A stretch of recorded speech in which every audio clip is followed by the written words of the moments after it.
Hello everybody, my name is Mike Gaudette and welcome back to another installment of Top 5 Albums, the series where I walk you through my 5 favorite albums from every year. In today's episode, we're going to be taking a look at the year 1986, another year that saw an eclectic mix of different records coming out from varying styles of music that had developed in the later part of the 70s into the early part of the 80s, with lots of bands settling into their sounds or evolving into some new territories and releasing some of the best albums of their discography in this later part of the 80s. And it was another amazing year for music and took a lot of thought to narrow it down to 5 albums, but after some careful thought I have arrived at my top 5 favorite albums from this year. So without further ado, here are my top 5 favorite albums of 1986, starting with number 5.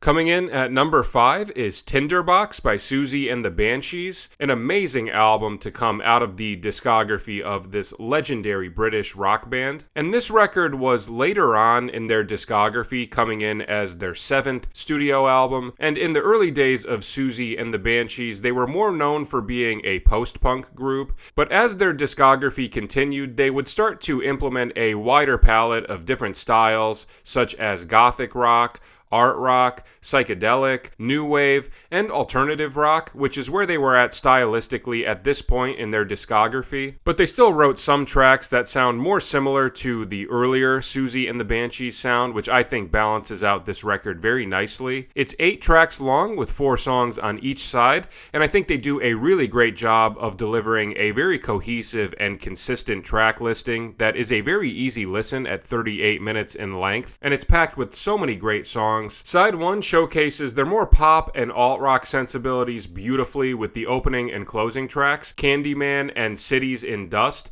Cities in Dust would be a favorite Siouxsie and the Banshees track of mine. And then the other 2 songs, Sweetest Chill and This Unrest, both go in a stylistic direction that sounds more similar to something that would have been on an earlier record of their discography, and I think both of these are incredible songs. Side 2 then delivers another 4 awesome tracks, with my 2 favorites being 92 Degrees and Parties Fall. And I will say, this is one of those records where I do think the first half is a little stronger than the second half. I still think the second half is good, but all of my favorite songs from this album do occur on side 1. But regardless of that, I still think this is a very solid record to come out of the year 1986, and one of my personal favorite albums from the Siouxsie and the Banshees discography. And if you're interested in hearing my full thoughts on their entire discography, I did a video ranking all of their studio albums, so be sure to check that out in the tier list playlist linked in the comments and the description if you are interested. So that is my number 5 album. Now on to number 4.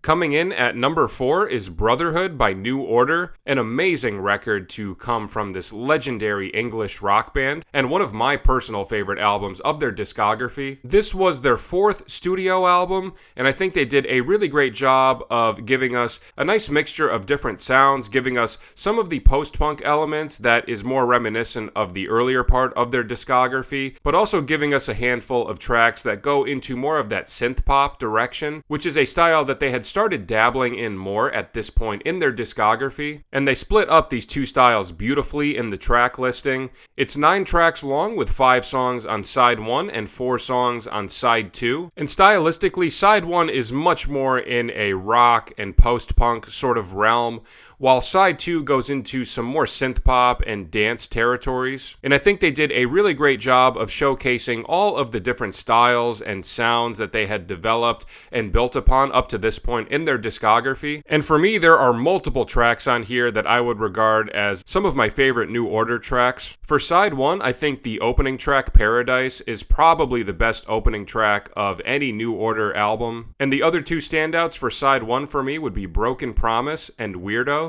Weirdo would definitely be a top 5 favorite song of theirs for me. And for side 2, my favorite would have to be their classic hit, Bizarre Love Triangle, which is in my opinion a perfect 80s synth pop song, and I do not think there is a bad song in this track listing. Like I said, it does a great job of showcasing all of the different styles that they had dabbled in up to that point. It's very consistent, it's a very easy listen, and it contains multiple songs that I would regard as some of my favorite New Order tracks. And if you're interested in hearing my full thoughts on on their discography, I did a video ranking all of the New Order studio albums, so be sure to check that out in the tier list playlist linked in the comments and the description if you are interested.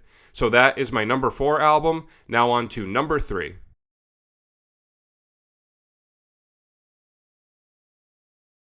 Coming in at number 3 is The Queen is Dead by The Smiths. This is my personal favorite album of The Smiths' discography. I think it's an almost perfect album from front to back. It's very cohesive, but also has just enough variety to really keep things interesting, using a nice palette of different sounds and moods. Again, another album that's a very easy listen at 36 minutes in length, and I think they are on top of their game in terms of the songwriting on this record. Of every Smiths album, this one would definitely contain the largest amount of my favorite songs by them. It's 10 tracks long with 5 songs on each side, and all of these songs contain those classic elements that make up a great Smiths song. Beautiful production, amazing guitar parts from Johnny Marr, Morrissey's beautiful and very colorful vocal melodies, Andy Rourke's very driving and groovy and sometimes unorthodox bass lines, and Mike Joyce's tasteful and very supportive drum parts. For side 1, my favorite songs would have to be Never Had No One Ever,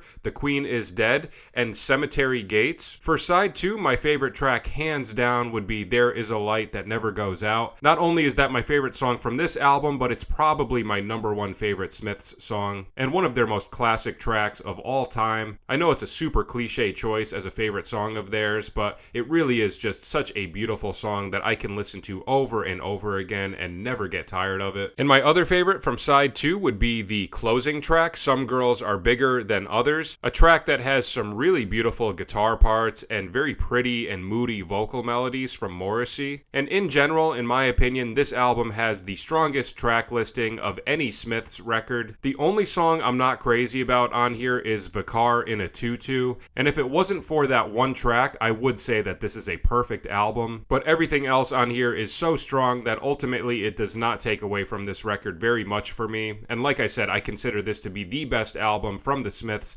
discography. And when it comes to 80s music, I think the Smiths are a group that produced some of the strongest albums to come out of the decade of the 80s, and if you're interested in hearing my full thoughts on the Smiths discography, I did a video ranking their studio albums as well as a couple of their compilation albums, so be sure to check that out in the tier list playlist linked in the comments and the description. So that is my number 3 album. Now on to number 2.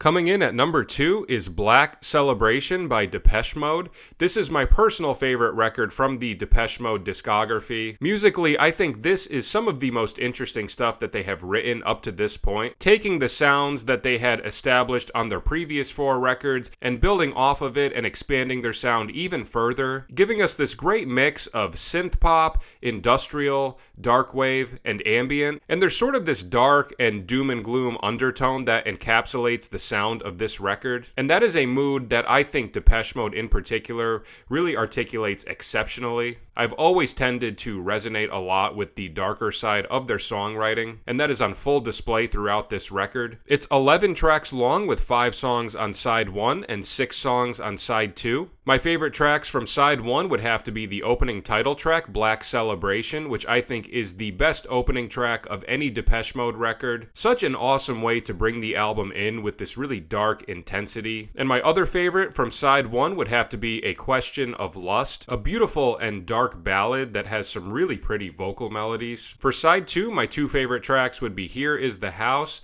and A Question of Time, which mixes things up and goes into a dark, industrial sort of vibe, which is more reminiscent of a style that they delved into much deeper on their 3rd album, Construction Time Again. And I think they did a really great job of giving us a little bit of every style that they dabbled in up to that point, but doing it in a way that still sounds very fresh and new, with a very cohesive and high quality track listing that I think resulted in the best album of Depeche Mode's discography. And if you're interested in hearing my full thoughts on their full discography, I did a video ranking all of their studio albums, so be sure to check that out in the tier list playlist linked in the comments and the description if you are interested. So that is my number 2 album. Now for the grand reveal, here is my number 1 favorite album of 1986.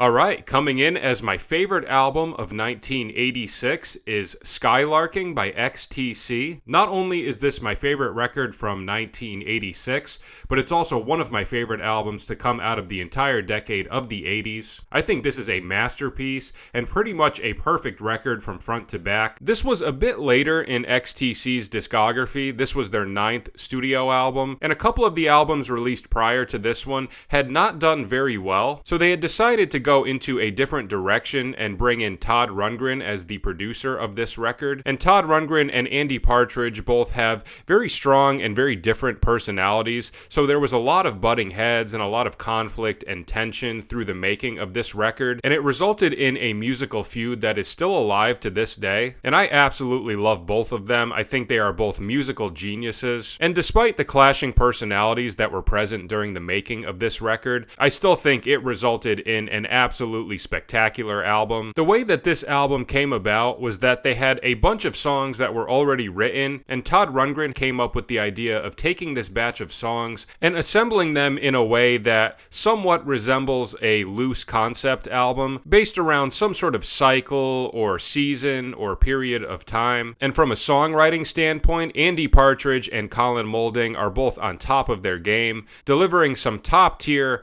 pop rock tracks that have a lot of psychedelic undertones to them, and Todd Rundgren completely knocked it out of the park with this one. His production, orchestral arrangements, and programming add so many additional layers of richness and depth to these already amazing songs. And the way these songs were assembled was done beautifully, with lots of these tracks transitioning into the next song in such a seamless fashion. It's 14 tracks long with 7 songs on each side. Andy wrote 9 of these tracks and Colin wrote 5. For side 1, my 3 favorites would all be Andy Partridge tracks with the opener, Summer's Cauldron, as well as the closer, Season Cycle, and That's Really Super Super Girl, which very well might be my number 1 favorite XTC song. That song just has it all. Colorful vocal melodies, tasteful chord movements, exotic synthesizer sounds, really great grooves, and a very tasteful guitar solo from Dave Gregory. For side 2, my 2 favorites would be the Colin Moulding track Big Day,